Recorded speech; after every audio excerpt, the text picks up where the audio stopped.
हाथ धोएं और चेहरा साफ रखें। कोविड से संबंधित जानकारी और मार्गदर्शन के लिए राष्ट्रीय हेल्पलाइन काम कर रही हैं। इनके नंबर हैं 011-2397-8046 और 1075। इसके अलावा राज्य हेल्पलाइन नंबर 104 डायल कर समस्या का त्वरित समाधान लिया जा सकता है। और अब समाचार विस्तार से। केंद्र सरकार ने शिक्षा सत्र 2021-22 से स्नातक और स्नातकोत्तर मेडिकल और दंत पाठ्यक्रमों में अखिल भारतीय कोटा योजना में आर्थिक रूप से पिछड़े वर्गों को 10% और अन्य पिछड़े वर्गों को 27% आरक्षण देने का ऐतिहासिक और महत्वपूर्ण फैसला किया है। नरेंद्र मोदी के नेतृत्व में केंद्र सरकार ने मेडिकल और डेंटल कॉलेजों में प्रवेश लेने की तैयारी में जुटे अन्य पिछड़ा वर्ग और आर्थिक रूप से कमजोर वर्ग के छात्रों के लिए बड़ी सौगात प्रदान की है। सरकार के ऐतिहासिक फैसले के तहत अखिल भारतीय कोटा में ओबीसी के लिए 27% आरक्षण और आर्थिक रूप से कमजोर वर्ग के लिए 10% आरक्षण प्रदान करने का निर्णय लिया गया है। इसका सीधा फायदा वर्तमान शैक्षणिक सत्र 2021-22 के उन छात्रों को होगा जो स्नातक और स्नातकोत्तर चिकित्सा, दंत चिकित्सा पाठ्यक्रम में प्रवेश चाहते हैं।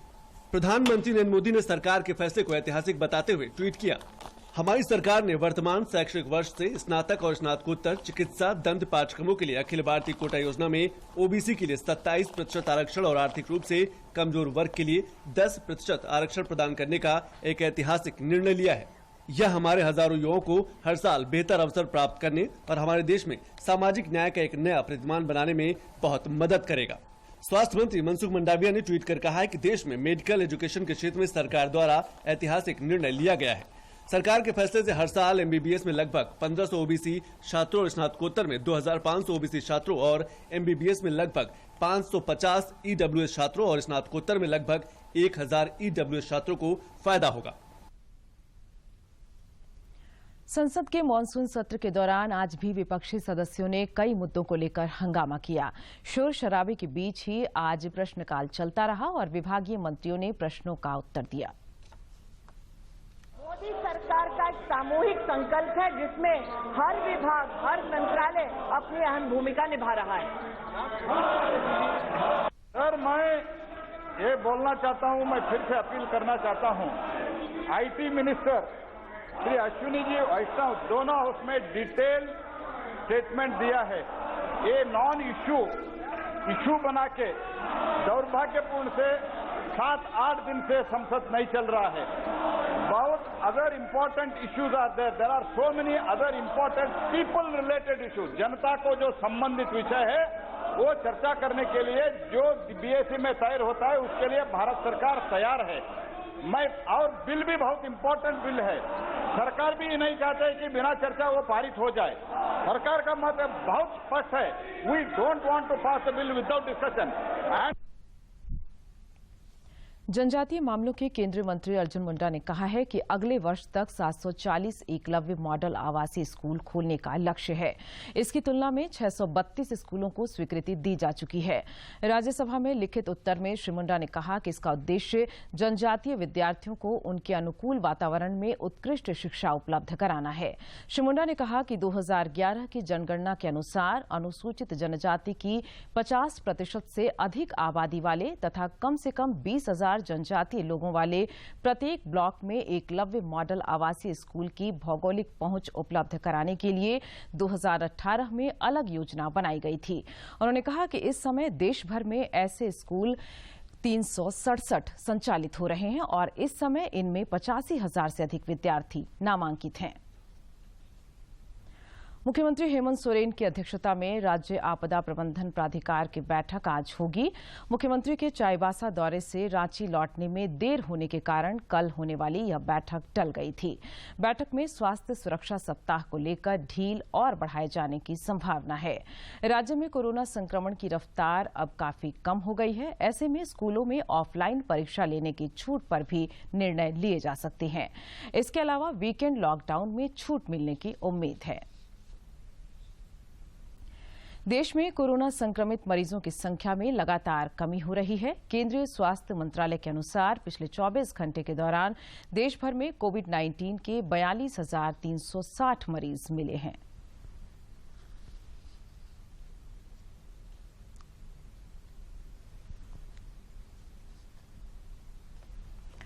राज्य में कोरोना की रफ्तार अब धीमी पड़ गई है। पिछले 24 घंटे के दौरान कोरोना के 56 नए मामले सामने आए हैं। इसके साथ ही कोरोना संक्रमितों की कुल संख्या 3,47,105 तक पहुंच गई है। इनमें से 3,41,720 संक्रमितों ने कोरोना को मात दी है, जबकि इस वैश्विक महामारी से 5,126 लोगों की मौत हुई है। राज्य में अब 259 संक्रमित इलाजरत हैं। पिछले 24 घंटे में 34 संक्रमितों ने कोरोना को मात दी है। इसके साथ ही रिकवरी दर 98.44% पर पहुंच गई है।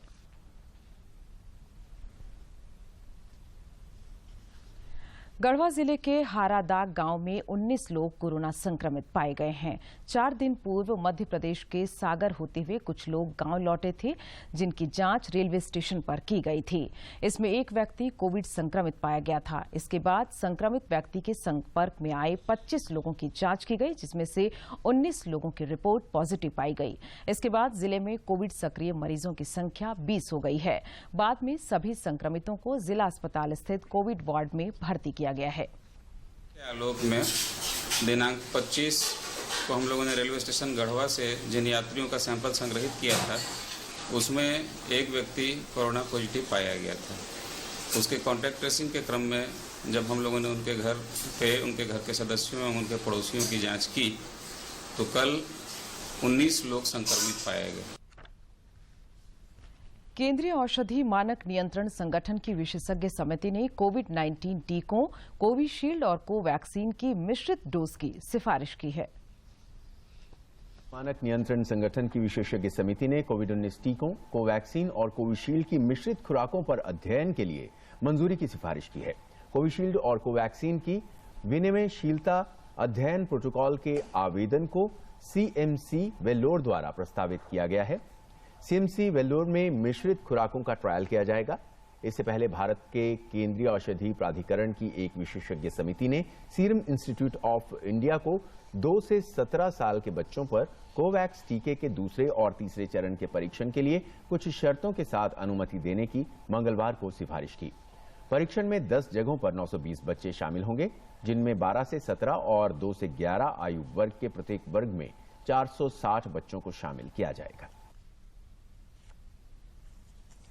देश में कोविड के खिलाफ जारी जंग में टीकाकरण अभियान तेज गति से जारी है। देश में अब तक 45 करोड़ 60 लाख से ज्यादा लोगों को कोविड के टीके लगाए जा चुके हैं। अब तक 45 करोड़ 55 लाख से ज्यादा टीके दिए जा चुके हैं। कल दिन भर में लगभग 47 लाख कोविड टीके दिए गए। स्वास्थ्य मंत्रालय ने कहा कि कल 18 से 44 आयु वर्ग में 23.83 लाख पहली खुराकें और 4.34 लाख दूसरी खुराकें दी गई। टीकाकरण अभियान का तीसरा चरण शुरू होने के बाद कुल मिलाकर सभी राज्यों और केंद्र शासित प्रदेशों में 18 से 44 वर्ष की आयु के 14 करोड़ 66 लाख लोगों को पहली डोज दी जा चुकी है और 76,51,000 लोगों को दूसरी डोज दी जा चुकी है। राज्य में कोविड टीकाकरण अभियान सफलतापूर्वक चल रहा है। राज्य में पिछले 24 घंटे के दौरान 1,63,915 लोगों को टीका लगाया गया। इसमें 1,23,989 को पहला और 39,926 लोगों को दूसरा डोज दिया गया।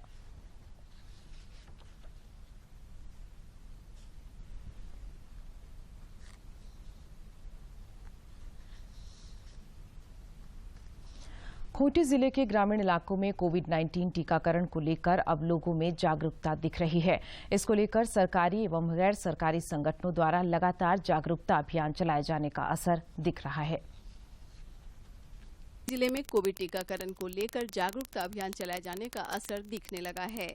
तोरपा प्रखंड परिसर स्थित किसान भवन सभागार में सुदूरवर्ती इलाकों से भी ग्रामीण टीका लेने के लिए पहुंच रहे हैं और अब वो टीके के फायदे समझने लगे हैं।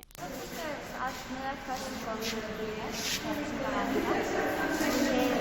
अच्छा लगा यार, उनको मतलब अच्छा डर नहीं है। मेरा तो पहले एएनएम ने बीपी और पल्स रेट भी नापा, जिससे ये पता चला कि मुझे वैक्सीन लेना अच्छा होगा या नहीं, तो व्यवस्था काफ़ी अच्छी लगी। टीकाकरण वाले स्थल में टीका लेने वालों की सुविधा के लिए बैठने की व्यवस्था की गई है। साथ ही टीका लेने के उपरांत एक सेल्फी मिरर कॉर्नर भी बनाया गया है। टीका लेने के पूर्व ब्लड प्रेशर और शुगर लेवल की भी जांच की जाती है। टीका दिलाने की यहाँ ठीक व्यवस्था अच्छा है और पहले आदमी उतना जागरूक नहीं थे, फिर अभी तो मतलब टीचर लोग पूरा गाँव में जाके कन्विंस करके पूरा जागरूक कर दिए। अपने से खुद से ही आ रहे हैं। फटका पंचायत के पूर्व सैनिक सह पूर्व मुखिया सोमा मुंडा भी बैशाखी के सहारे वैक्सीन लेने तोरपा पहुंचे और ग्रामीणों में उपजी भ्रांतियों को टीका लेकर दूर किया। खूंटी से ज्योत्सना की रिपोर्ट। केंद्रीय माध्यमिक शिक्षा बोर्ड आज दोपहर 2 बजे 12वीं कक्षा का परिणाम घोषित करेगा। सीबीएसई के छात्र अपना रिजल्ट बोर्ड की वेबसाइट पर चेक कर सकेंगे।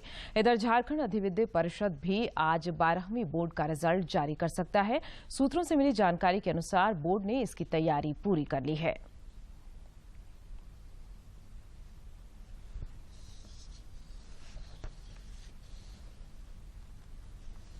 प्रधानमंत्री नरेंद्र मोदी ने 15 अगस्त को लाल किले की प्राचीर से अपने संबोधन में शामिल करने के लिए लोगों से सुझाव मांगे हैं। लाल किले की प्राचीर से आपके विचार गूंज उठेंगे। 15 अगस्त के दिन प्रधानमंत्री नरेंद्र मोदी के भाषण के लिए आपके इनपुट क्या हैं? उन्हें @MyGovIndia पर साझा करें।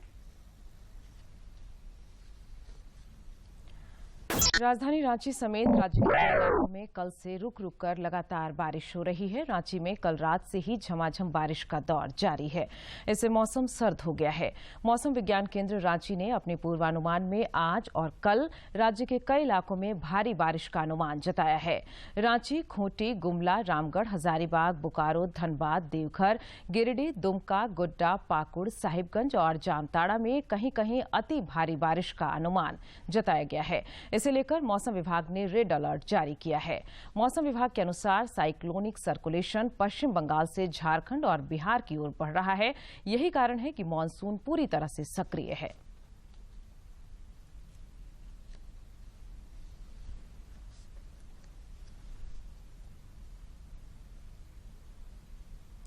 भारतीय महिला हॉकी टीम ने टोक्यो ओलंपिक में आज आयरलैंड को 1 गोल से पराजित कर दिया।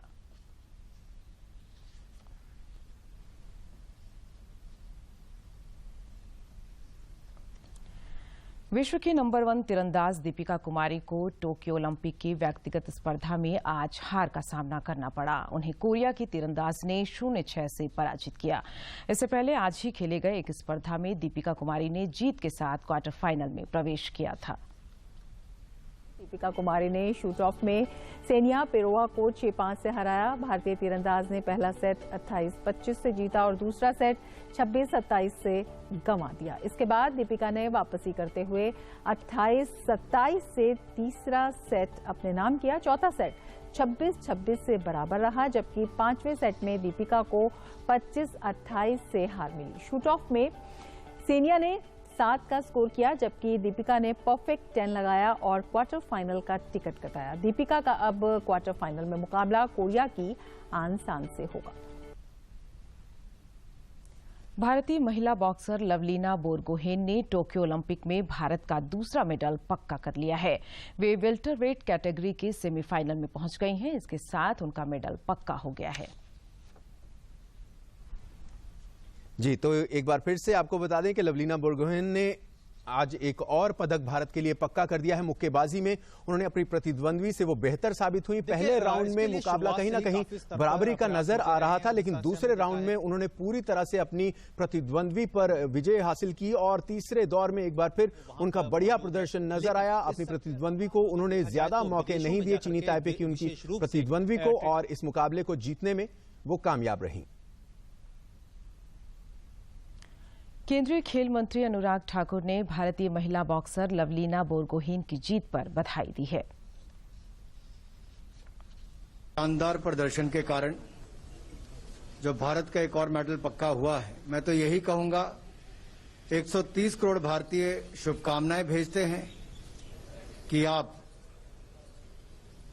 गोल्ड मेडल जीतकर आए और देश को आपसे बहुत सारी उम्मीदें हैं और बाकी भी जितने इवेंट्स हमारे बचते हैं उसमें हमारे खिलाड़ी शानदार प्रदर्शन करें, ऐसी हमारी उधर पूर्व केंद्रीय खेल मंत्री किरेन रिजिजू ने भी ट्वीट कर लवलीना बोरगोहेन को जीत पर बधाई दी है। Medal. What a lovely boxing from Lavlina. Lavlina Borgohain has reached semi-finals and looking for gold medal in Tokyo 2020 Olympics. #cheer for India. तो हर कोई चीयर कर रहा है भारतीय खिलाड़ियों को और उम्मीद कर रहा है कि न केवल एक मेडल बल्कि वो मेडल गोल्ड हो, ये उम्मीद जताई जा रही है। किरेन रिजिजू उन्होंने ये ट्वीट किया है। प्रधानमंत्री जन औषधि केंद्र के जरिए गरीब तबके के लोगों को कम कीमत पर जेनेरिक दवा उपलब्ध कराई जा रही है। इस दिशा में कोडरमा जिले के झुमरी तिलैया में एक और जन औषधि केंद्र की शुरुआत की गई। लोगों की आर्थिक स्थिति को देखकर नहीं आती। इलाज के अलावे दवाओं पर होने वाले खर्चे से लोगों की आर्थिक स्थिति डगमगा जाती है और खासकर जब इस वैश्विक महामारी से लोग वैसे ही आर्थिक रूप से कमजोर हो गए हैं। ऐसे में प्रधानमंत्री जन औषधि केंद्र के जरिए लोगों को कम कीमत पर दवा मुहैया कराकर उनकी तकलीफों को कम करने का एक सार्थक प्रयास किया जा रहा है। ये ग्रामीण लोगों के लिए एक वरदान है जन औषधि केंद्र, क्योंकि अभी लोग के पास इस कोरोना महाकाल में पैसे की कमी के लिए लोग जूझ रहे हैं, पैसों के लाले पड़े हुए हैं और उस कंडीशन में और बीमारियां तो हर घर में है, तो और दवाई तो सबको चाहिए। और यहाँ पे जो जन औषधि केंद्र में जो दवाई मिल रही है वो मार्केट से 90% सस्ती है। जो दवा मार्केट में 100 रुपये मिल रहे हैं, यहाँ 10 से 15 रुपये में वो दवाई अवेलेबल हो जा रही है। हर ग्रामीण के पास इसके माध्यम से दवा पहुँच पाएगी और लोग जल्दी से जल्दी स्वस्थ हो पाएंगे। प्रधानमंत्री का ये सपना है। हम कोडरमा के झंडा चौक के निकट राधे राधे कॉम्प्लेक्स में जिले का दूसरा प्रधानमंत्री जन औषधि केंद्र खुला है। इस जन औषधि केंद्र में बड़ी बड़ी बीमारियों से लेकर छोटे मोटे सर्दी खांसी और बुखार की जेनेरिक दवा कम कीमत पर उपलब्ध है। इससे पहले कोडरमा के डोमचांच में एकमात्र प्रधानमंत्री जन औषधि केंद्र हुआ करता था। प्रधानमंत्री जन औषधि केंद्र और यहाँ पे उच्च गुणवत्ता WHO प्रमाणित दवाएं उपलब्ध है जो मार्केट के मूल्य से 50 से 90% तक सस्ती हैं। झुमरी तिलैया शहर के इस जन औषधि केंद्र में दवाओं के अलावे कोरोना महामारी के अहम हथियार के रूप में मास्क और सैनिटाइजर भी उपलब्ध हैं। केंद्र की संचालिका किरण देवी ने बताया कि जन औषधि केंद्र के रूप में केंद्र सरकार की ओर से उन्हें जो जिम्मेदारी सौंपी गई है उसका वो बखूबी निर्वहन करेंगी। माननीय प्रधानमंत्री जी से ये जन औषधि केंद्र के बारे में सुनने के बाद में हमको लगा और उनके बातों के रखने के लिए हमको लगा कि क्यों नहीं हम अपने गांव में ये गांव राज्य जिले हर जगह इस दवाइयाँ का उपयोग होना चाहिए, क्योंकि गरीब महिलाएं गरीब आदमी लोग इस दवाइयाँ का उपयोग ले सके। कई बार लोग जीवन रक्षक दवाओं के महंगे होने के कारण अपना समुचित इलाज नहीं करा पाते थे, लेकिन प्रधानमंत्री जन औषधि योजना की शुरुआत होने के बाद लोगों को स्वास्थ्य के क्षेत्र में भारी भरकम खर्चे से राहत मिली है। कोडरमा से गजेंद्र बिहारी की रिपोर्ट। प्रधानमंत्री ग्राम सड़क योजना गढ़वा जिले के ग्रामीणों के लिए वरदान साबित हो रहा है। एक रिपोर्ट। सरकार की प्रधानमंत्री ग्राम योजना गांवों को सड़कों से जोड़ने के लक्ष्य के साथ शुरू की गई है। गढ़वा जिले में बारिश के दिनों में पहले ग्रामीणों को मुख्य पथ से अपने गांव कीचड़ भरे रास्तों से तय करना पड़ता था, लेकिन अब प्रधानमंत्री ग्राम सड़क योजना से जब सड़क बन गई तो ग्रामीण अब सुगमता से अपने घर पहुंच रहे हैं। पहले कदई बड़ी हिल हो जाता है कि नहीं? हाँ। पहले रोड नहीं था, तब कीचड़ था, तब पैर निकाल के चप्पल चलना पड़ रहा था। अब रोड हो गया सही, तब चप्पल कुछ पहन के चलना पड़ रहा है। रोड एकदम ठीक बा, आगे खराब बा। पहले कैसा न पहले तक कच्ची रोड रही, पकिया रहे। हाँ, अब पकिया हो गई। पहले तो आदमी के बहुत डांट कदई डांट रहे। ग्रामीण विकास विभाग के अभियंता धर्मेंद्र कुमार बताते हैं कि जिले में 298 सड़क प्रधानमंत्री ग्राम सड़क योजना से बनाई गई है। इस योजना से 1165 किलोमीटर सड़क बनाई गई है। इससे 474 गांवों को फायदा पहुंचाया गया है। GSY के अंतर्गत अभी तक हम लोगों ने 298 रोड्स नंबर्स ऑफ रोडों का कंस्ट्रक्शन पूर्ण कर लिया है, जिसमें करीब 1165 किलोमीटर का लेंथ कवर होता है। इससे करीब 474 गांवों को फायदा हुआ है। PMGSY के अलग अलग फेजेस थे, फेज 1, फेज 2। फेज 1 में न्यू कनेक्टिविटी की बात थी, फेज 2 में जो सड़कें पुरानी बनी हुई थी उनकी अपग्रेडेशन की बात थी, जिसमें फेज 2 में गढ़वा डिस्ट्रिक्ट को 7 सड़कें मिली थी, जो आज के डेट में सारे में काम कंप्लीट हो गए हैं ऑलमोस्ट। जिले में प्रधानमंत्री ग्राम सड़क योजना के तहत फेज 1, फेज 2 का काम पूरा हो चुका है और अब बचे गांवों को तीसरे चरण में जोड़ने का लक्ष्य रखा गया है। गढ़वा से ब्रिजेंद्र तिवारी की रिपोर्ट। स्वयं सहायता समूहों के निर्माण से ग्रामीण इलाकों में महिलाएं आज अपने पैरों पर खड़ी हो रही हैं। गिरिडीह के बेंगाबाद से हम इस खास रिपोर्ट में देखते हैं कि किस तरह महिलाएं समूह से जुड़कर आर्थिक रूप से मजबूत हो गई हैं। दहलीज में कैद रहने वाली महिलाएं आज रोजगार और कारोबार कर रही हैं। गिरिडीह के बेंगाबाद की नीता और मीना देवी जैसी महिलाएं आज अपने हुनर के जरिए साबुन निर्माण कर 8 से 10 हजार रुपए महीने में कमा रही हैं। घर का कामकाज के बाद बैठकर समय बर्बाद करती थीं, लेकिन स्वयं सहायता समूह से जुड़कर आज ये परिवार का सहारा बन गई हैं। साबुन बनाकर बेचने से इन्हें 8 से 10 हजार रुपए की आमदनी हो रही है। सेल्फ के माध्यम से, समूह के माध्यम से हम लोग का साबुन का बिजनेस कर रहे हैं। 8 से 10 हजार तक हम लोग कमा रहे हैं। हम लोग पहले बहुत स्थिति खराब था, हम लोग कुछ नहीं कर पाते थे, तो हम लोग समूह में जब से जुड़े थे तो हम लोग का साबुन का ट्रेनिंग लिए थे, तो हम लोग साबुन बना करके जिससे 8-10 हजार महीना हो रहे हैं। इलाके की महिलाओं ने मिलकर मां गायत्री समूह का निर्माण किया और फिर 3 साल में इस समूह की महिलाओं ने कभी पीछे मुड़कर नहीं देखा। समूह की अध्यक्ष नंदिनी देवी का कहना है कि लॉकडाउन में काफी लोग बेरोजगार हुए, लेकिन उन लोगों का काम जारी रहा।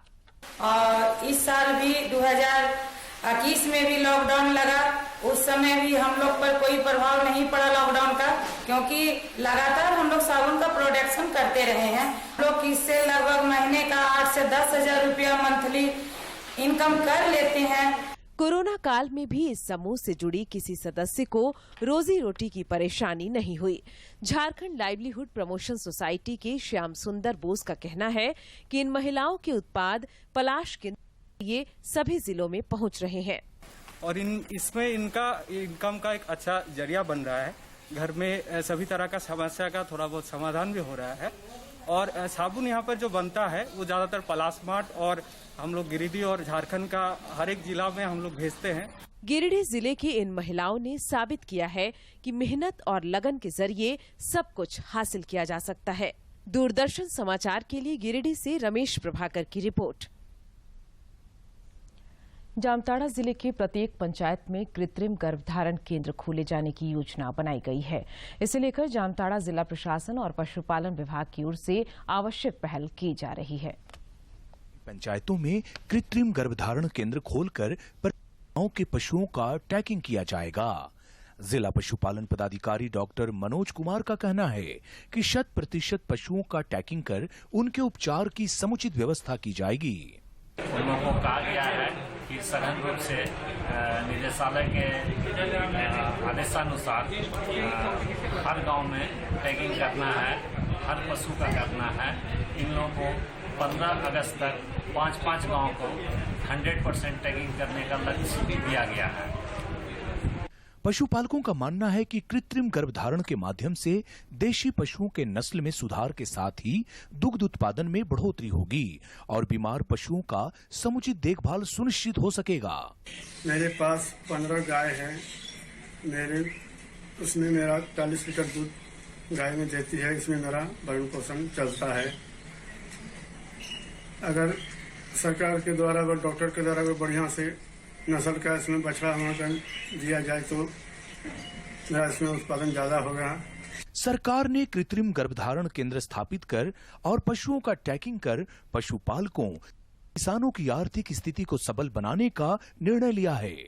इस प्रयास से आने वाले समय में किसानों की आर्थिक स्थिति में निश्चित रूप से सुधार होगा। जामताड़ा से सुभाष प्रसाद सिंह की रिपोर्ट। जल है तो कल है और बिन पानी सब सून, इस तरह के प्रेरक वाक्य आपने जरूर सुने होंगे, लेकिन क्या सही अर्थों में हम इनका मर्म समझते हैं या बस इन्हें किताबी बातें समझते हैं? आइए वर्षा जल संरक्षण के इस वर्ष के ताजा तरीन आंकड़ों से इस बात को समझते हैं। वर्षा जल संचयन संरक्षण के क्षेत्र में मेक पाइन अभियान के अगुआ एकलव्य प्रसाद बिहार झारखंड में एक जाना पहचाना नाम है। श्री प्रसाद कई सालों से जल संरक्षण और भूगर्भीय जल को रिचार्ज करने के अभियान में लगे हुए हैं, जिसमें उन्हें काफी हद तक कामयाबी भी मिली है। श्री प्रसाद ने झारखंड के संदर्भ में बताया कि इस वर्ष अब तक राज्य के 4 जिलों में सामान्य से अधिक वर्षा हुई है, जबकि 6 में कम और बाकी में सामान्य बारिश रिकॉर्ड की गई है। उन्होंने बताया कि धनबाद जिले के बारतांड में अब तक 680 मिलीमीटर वर्षा हुई है, जिसमें ज्यादातर जल को संरक्षित नहीं किया जा सका। लगभग 4 जिले हैं, लोहरदगा, कोडरमा, धनबाद, जामताड़ा, जहां बारिश आज के हिसाब से एक्सेस में गया है। मतलब जो हमारी बारिश जो होनी चाहिए उससे लगभग 20 से 59% एक्सेस जो होता है, तो उसको हम लोग परसेंटेज जब ज्यादा होता है तो उसको एक्सेस कैटेगरी में डालते। जो टोटल रेनी डेज हैं वो 41 हैं और टोटल ड्राई डेज जो हैं वो 40 हैं। और ये 41 डेज में जो हमें बारिश मिली है बारतांड में, वो लगभग 680 मिलीमीटर है, 680 मिलीमीटर है। खुद के प्रयास की चर्चा करते हुए उन्होंने बताया कि इस वर्ष उन लोगों ने धनबाद जिले के बारतांड में अब तक तकरीबन 4,77,360 लीटर वर्षा जल का संचयन करते हुए ग्राउंड वाटर को रिचार्ज किया है।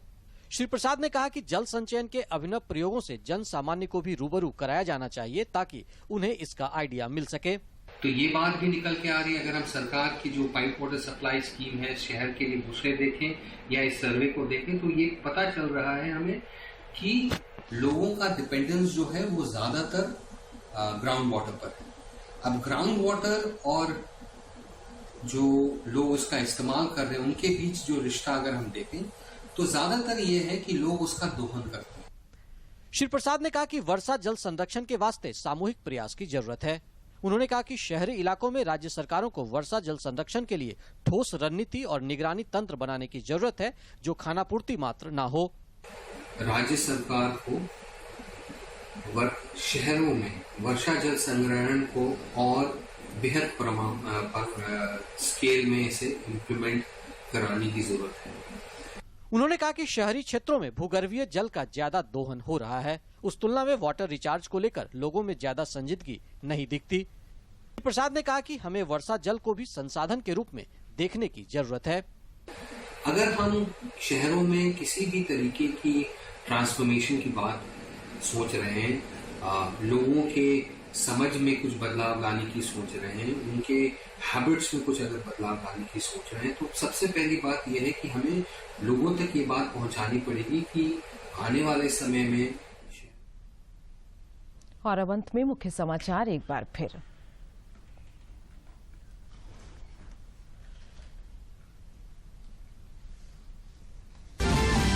केंद्र सरकार ने मेडिकल शिक्षा में अन्य पिछड़ा वर्ग के लिए 27% और आर्थिक रूप से कमजोर वर्गों के लिए 10% आरक्षण की घोषणा की। राज्य में कोविड के खिलाफ जंग जारी, गढ़वा में मिले 19 नए मरीज। टीकाकरण अभियान ने भी पकड़ी रफ्तार, कल एक दिन में लगाए गए 1,64,000 से ज्यादा टीके। टोक्यो ओलंपिक में बॉक्सर लवलीना बोरगोहेन ने सेमीफाइनल में बनाई जगह, भारत का दूसरा मेडल पक्का। तीरंदाजी की व्यक्तिगत स्पर्धा में दीपिका कुमारी क्वार्टर फाइनल में हारी। और राजधानी रांची समेत राज्य के कई इलाकों में झमाझम बारिश का दौर जारी, कल भी कई जिलों में भारी बारिश के आसार।